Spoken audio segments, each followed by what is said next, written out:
নমস্কার, কেমন আছেন সবাই? সুকন্যা সংসারে আরেকটা নতুন ভিডিও আপনাদের সবাইকে স্বাগত জানাই। তো আজকে সকাল সকাল উঠেই দেখছি বৃষ্টি হচ্ছে। এরকম কদিন বৃষ্টি হতে হতে এবার মনে হয় বর্ষাকালটা জোরে পড়েই যাবে। তো সকালবেলা উঠে একটু রান্নাবান্না সেরে এসে চেঞ্জ করে পুজো টুজো করে আমি এখন বসেছি টিফিন খেতে। টিফিন ঠিক না, খাচ্ছি একটু লেবুর জল। এত টক, মানে খেতে গিয়ে মুখটা আমার পুরো বেঁকেই যাচ্ছে। তো একটু বসে বসে বৃষ্টি দেখছিলাম। এখন তো একটু কাজের চাপটা কম আছে সকালের দিকে। আর এদিকে দাদাকে টিফিন দিয়ে দিলাম, দাদাও খেয়ে নিল।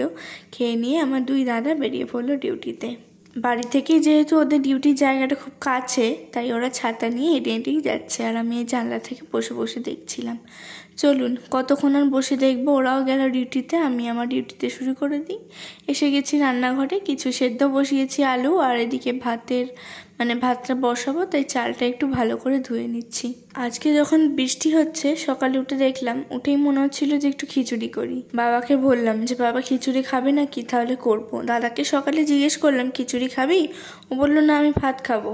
আর সেই জন্যে ওর জন্য অল্প করে হচ্ছে ভাত, এই যে এদিকে বসিয়েছি, আর আমাদের হবে খিচুড়ি। তাই এদিকে মুগ ডালটা বেশ অনেকটা নিয়ে ভাজছি, একটু ডাল করব আর বাকিটা খিচুড়িতে দেবো। এদিকে আতপ চালের মসুর ডালটা নিয়ে নিয়েছি। ওই যে দাদা জন্মদিনে পায়েস করেছিলাম না, ওই একটু আতপ চাল ছিল, ওটা দিয়েই ভাবলাম একটু খিচুড়ি করি। আর এইসব বৃষ্টি পড়লে তো একটু খিচুড়ি খিচুড়ি মনটা হয়। তো ডাল ফালগুলো সব ভাজাই হয়ে গেছে। এই যে এখন ভালো করে জলে ধুয়ে ভিজিয়ে রাখবো। দুটো গ্যাসে রান্না করছি তো, আবার দু রকম, ভাতের তরকারি হবে, ডাল হবে, আবার খিচুড়ির ভাজাভুজি হবে, খিচুড়ি হবে। তাই একটু তাড়াহুড়োই আছে বটে। তাই গ্যাসটা দুদিকেই জ্বালিয়েছি, একটা একটা করে হোক। ওদিকে ভাতটা দেখছি ফুটেই গেছে, তাই ভাবলাম খিচুড়ির ডালটা ভালো করে ধুয়ে নিই, দিয়ে একেবারে এটা পুরো বসিয়ে দেব। আমি খিচুড়ির জন্য একেবারে চাল টাল সেদ্ধ করে আর এক একটা তড়কা লাগিয়ে দিই, সেখানে সব রকম মশলা দিয়ে আমি খিচুড়ির মধ্যে মিশিয়ে দিই। এইভাবেই খিচুড়িটা আমি করি। আর এদিকে তরকারিটাও বসিয়েছি, আলু পটলের তরকারি হবে, আর একটু মুগের ডাল করব, আর বরবটি আলু ভাজা করব। বরবটি আলুটা খিচুড়ির সাথেও হয়ে যাবে, আর খিচুড়ির সঙ্গে একটু ডিম ভাজবো। এদিকে তো ডালটা হয়ে গেছে, পটলটা এদিকে ভাজছি, আর এদিকে বরবটি আলু ভাজাটাও হয়ে গেল আস্তে আস্তে। তো ওদিকের গ্যাসে রান্না বসালে দেখি একটু তাড়াতাড়ি হয়ে যায়। 11:30 মতো বাজছে এখন, রান্না প্রায় শেষের দিকে হয়েই এসেছে। আর এদিকে আলু পটলের তরকারিটাও বসিয়ে দিলাম, কষা হয়ে গেছে, এবার জল ঢেলে দেব।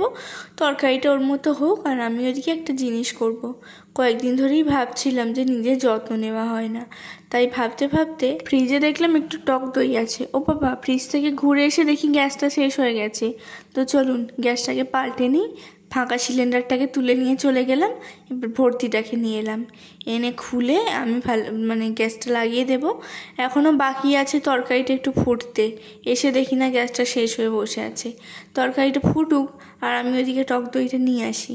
টক দই দিয়ে আমি কী করি সেটাও তোমাদের সঙ্গে শেয়ার করব। আজকে ছোট করে শেয়ার করব, অন্য একটা ভিডিও বড় করে তোমাদের সঙ্গে শেয়ার করব, তোমরা ওটা দেখতে পারো। তো চলো, আমি এদিকে সিলিন্ডারটা লাগিয়ে দিয়েছি, আর বাবা এসেছিলো রান্নাঘরে। বাবা বলছে তুই পারবি না, তো দে আমি লাগিয়ে দিচ্ছি। আমি বললাম না না আমি পারবো, তুমি যাও। চাইলেই আমি বাবাকে দিয়ে করাতে পারতাম, কিন্তু বাবা দাদা যখন বাড়িতে থাকে না তখন তো আমাকেই করতে হবে, তাই শিখে রেখেছি। ওদিকে সব কিছু হয়ে গেছে, আর এদিকে এই যে ডাল চাল সব সেদ্ধ হয়ে গেছে। খিচুড়ির ওটা কষিয়ে ভালো করে ওতে দিয়ে ভালো করে মিশিয়ে আর একটু আমি গ্যাসে ফুটিয়ে নেব, তাহলেই আমার খিচুড়ি রেডি হয়ে যাবে। শর্টকাটে খিচুড়িটা বানিয়েছিলাম, খেতে কিন্তু ভালোই হয়েছিল। ভাই বোনও কিন্তু খেতে চেয়েছিল, ওদেরকেও একটু দিয়েছিলাম, খেয়ে বলেছিল ভালোই হয়েছে। গল্প করতে করতে রান্না আমার কমপ্লিট হয়ে গেছে। আর এই যে দুটো বাটিতে আমি টক দই নিয়ে নিয়েছি, একটা মাথার আর একটা সারা গা হাত পা মুখে। তো এই দুটো প্যাক আমি বানিয়েছি, এটাই আজকে আমি ব্যবহার করব। আমি খুব একটা বাইরের জিনিস ব্যবহার করি না, যা ঘরে থাকে সেগুলো দিয়ে নিজের যত্ন করি, তাইতেই যেটা হয় ওটাই আমার ভালো বাবা। তো স্নান টান করে সেরে চলে এসেছি, কয়েকটা কাচার ছিল সেগুলো কেচে দিলাম, দিয়ে আমি এখন ঘরের মধ্যে মেলতে এসেছি।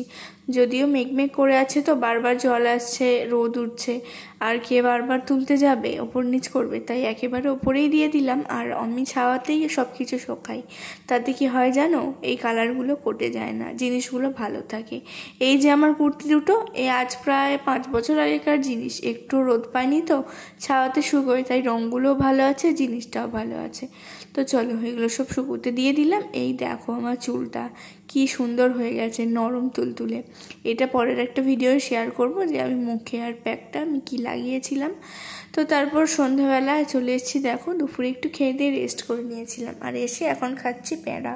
কি বলে জানি না, এগুলো সব পুরী থেকে নিয়ে এসেছিল দাদা, তো সেটাই আমি খেতে ভালোবাসি, বসে বসে খাচ্ছিলাম।